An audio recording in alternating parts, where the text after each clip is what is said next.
Paste करतो आपल्याला ते 3 बोटाचं अंतर सोडायचं आणि असं मार्किंग करायचं. बरं मार्किंग आलं आहे ते मार्किंग खाली आलं. मार्किंग यासाठी केलं आहे की या गोलाच्या आतमध्ये 3 रंग टाकायचे.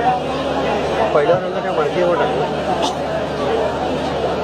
दुसरा रंग टाकताना खालीच्या रंगांमध्ये थोडंसं त्याला मिक्स करून टाकलं.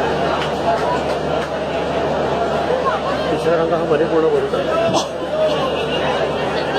हा झाला बेस. बेस केल्यानंतर मी सेंटर पॉईंट काढला. तर सेंटर आणि डिझाईनचा सेंटर आपण एकमेकांना फक्त मॅच केलं आहे. आता जाळीवरती पांढरा, पिवळा आणि पोपटी हे रंग फिक्स आहेत. डिझाईन कोणताही असलं तरी लाईट कलर असल्यामुळे हे बेसला वापरायचे नाही. सुरुवातीला हिरवा रंग मी बाहेर फिरवला. त्याच्याखाली पिवळा रंग आधीच्या रंगांमध्ये थोडंसं ओव्हरलॅप करून फिरवलं. तसंच पांढरा पण पिवळ्यामध्ये ओव्हरलॅप करून फिरवलं. आता शेवटी पिवळा रंग पांढऱ्यात मिक्स करायचा आणि डिझाईन हळूहळू हे पूर्ण करायचं. ठीक आहे. आता जे रंग आपण खाली टाकले होते ना त्या रंगांवरती सगळं डिझाईन हे तयार. ही पूर्ण प्रोसेस यात दिलेली आहे. रंग कोणती खाली टाकायचे आहेत.